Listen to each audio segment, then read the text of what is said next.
Bonjour, c'est Polo. Oui, j'ai froid, et alors? Tu vas pas me dire qu'il fait chaud, n'est-ce pas? Alors, suite à ma troisième vidéo sur Super Dragon Ball Heroes, il y a un ami à moi qui m'a parlé d'un thème. Mais Polo, pourquoi tu ferais pas une présentation sur un jeu bien particulier? Je me suis dit, mais Polo, pourquoi tu ne vas présenter qu'un seul jeu vidéo? En effet, j'en ai pas un, j'en ai pas deux, mais j'en ai trois à vous présenter. Ça fait beaucoup là, non? J'ai la dose! Donc sans transition, on passe tout de suite au vif du sujet. Few moments later. Vous le savez tous, le nouveau trailer de Mass Effect est sorti, mais pour cette fois, je vais vous parler de son prédécesseur qui est ni plus ni moins que Mass Effect Andromeda. Sorti en mars 2017 sur Windows, Xbox One et PS4, Mass Effect Andromeda est un jeu de tir à la troisième personne de type action RPG. Développé par BioWare Montréal et édité par Electronic Arts. Généralement, quand on pense Electronic Arts, on pense surtout à EA Sports. It's in the game. Nouvel épisode de Mass Effect, il fait le suite à la célèbre trilogie avec cette fois de nouveaux personnages principaux qui sont Scott et Sarah Ryder. Adieu Shepard. Hello, darkness, my old friend.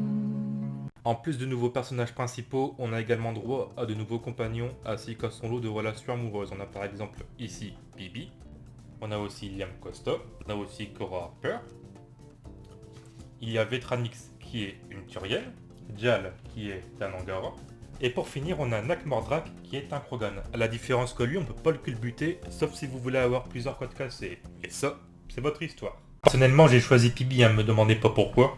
Oh, you touch my tra-la-la. De du côté relationnel, l'histoire de Mass Effect Andromeda nous met dans la peau d'un color humain de l'initiative Andromède, organisme chargé d'offrir un nouveau foyer à l'humanité via une colonisation de la galaxie d'Andromède. Issu d'un nouveau contexte, Mass Effect Andromeda prend les bases d'un gameplay basé sur des séries de combats dynamiques, mais force est de constater que beaucoup ne sont pas de cet avis. Pourtant, le jeu a été noté 15 sur 20 par jeuxvideo.com et 16,6 sur 20 par les joueurs qui ont essayé de mettre une note, il y a quand même un hic dans l'histoire. Pourtant 15 sur 20 et presque 17 sur 20 en soi, c'est pas si mal. Je vais comprendre pourquoi Andromeda n'a pas son lot de meilleures notes, j'ai quand même fait appel à plusieurs personnes qui m'ont fait quelques avis. Parmi ces témoignages, j'en ai retenu un. Je cite: le produit n'est pas fini à ce jour. Bien que le jeu soit jouable, les personnages ainsi que les narrations ne sont pas aussi transcendantes que dans la trilogie Mass Effect. Les Raiders comme les compagnons n'ont aucun charisme. L'idée du scénario est bien, mais mal exploitée. On aurait pu s'attendre à mieux venant d'un Mass Effect. Abattre des cartes ou coloniser des territoires, qu'est-ce qui se passe au final? Bah finalement bien d'autres choses. Puis même les cartes, à côté des récolteurs ou des moissonneurs, personnellement, et ça reste mon humble avis, je trouve qu'il manque effectivement un peu de charisme. J'ai changé de t-shirt. Et sans plus tarder, on passe tout de suite au prochain jeu. Marvel's Avengers. Marvel's Avengers est un jeu édité par Square Enix. Il est développé par Crystal Dynamics, Eidos Montréal, Nixxes Software et Crystal Northwest. Mais suite au désastre de l'Avenger Day qui a détruit San Francisco et donné vie aux Inhumains, les Avengers se séparent.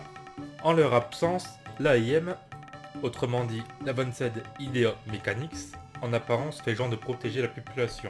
L'histoire, on incarnera ici Kamala Khan, une fan des Avengers, qui tente d'échapper donc à l'AIM après avoir découvert leurs secrets. Chacun des personnages ont leur particularité. Pour citer quelques exemples, on a Iron Man qui fend le ciel, on a aussi Hulk qui va balancer des projectiles et qui va tout détruire sur son passage. Et on a également Captain America qui lui par contre va plutôt se contenter de rester terre à terre, balancer son bouclier sur des ennemis et aussi les vaincre, donc un par un. Tu me vois? Tu me vois plus. Tu me vois? Tu me vois plus. On me voit plus. On voit un peu, on me voit plus. On me voit. Quand même un souci avec ce jeu, même avec un gameplay intéressant basé sur un combat plutôt orienté beat'em up, on reste malgré tout sur une durée de scénario qui est quand même assez faible. Pour moi personnellement, j'ai mis 12 heures à le finir. Ça fait quand même plaisir de voir que il y a un soulignement par rapport à une relative variété qui permet aux gros morceaux de bravoure de se la péter un petit peu. Et on peut voir effectivement que la direction artistique, elle se lâche quoi, ça fait plaisir de voir du combat comme ça. Et le jeu marque tout de même des points quand il s'agit de nous présenter des environnements clinquants tels que la toundra. Mais ce que j'espère, personnellement, c'est que le jeu il sera enrichi de quelques contenus supplémentaires pour relancer l'intérêt des consommateurs. Parce qu'avec 12 heures de jeu et quelques missions supplémentaires, ça me fait pas assez, ça fait pas assez plaisir. Surtout, je trouve que l'expérience elle est pas désagréable, mais en l'état elle manque cruellement d'âme et ça me permet pas de nous mettre totalement en accord avec les canons qu'on a connus. Mais on a un jeu bien en soi, mais qui manque cruellement de contenu. Eh, prenez ça les gueux! Vraiment que j'arrête avec ce bouclier. Enfin bref, trêve de flagornerie, on passe au dernier jeu vidéo. Cyberpunk 2077. Cyberpunk 2077 est un jeu de tir à la première personne développé par CD Projekt, développeur du désormais culte The Witcher 3. Cyberpunk s'enrichit d'un scénario qui malgré tout reste assez prenant et avec quand même pas mal de missions secondaires disséminées partout sur la map. C'est pour vous dire, personnellement, tout en explorant un minimum puis en faisant l'histoire en annexe, je l'ai fini en 40 heures, pas moins que ça. Et encore, j'ai même pas tout exploré, hein. Imaginez si j'avais fait toute la carte au maximum. On en serait sur une durée de jeu de plus de 100 heures. Le jeu s'appuie sur un scénario linéaire à plusieurs intrigues, tout en personnalisant son équipement tout en restant dans un univers futuriste. On peut choisir d'être un netrunner, qui sera pirate informatique, ou bien Teishi, ou Teiki, je sais pas comment vous dites, qui lui sera orienté spécialiste de la technologie, ou on peut être un solo, qui lui sera plutôt orienté mercenaire. On peut aussi choisir son aspect physique, ses vêtements ou bien ses origines. Parmi les origines, on a Gosse des rues qui connaît Night City comme sa poche, un nomade du genre loup solitaire à observer les convives pour dénicher la perle rare, on se laissera guider par notre sens moral. Mais encore, corpo, dynamique et plein d'augmentations incroyables, du genre conscient et pété de thunes. Finalement j'ai pris nomade mais c'est juste pour pécho Paname. Moi je suis amoureux de Paname.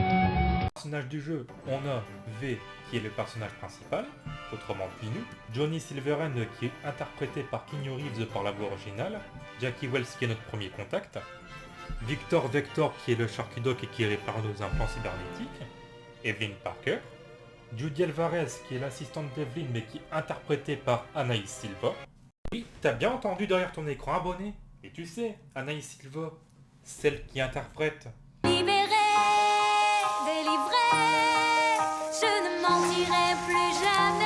Si tu veux pas fermer ta gueule. Nir Panam, futur leader des Altel K12, et la meuf que j'ai pécho. Mais le bitume c'est mon paysage.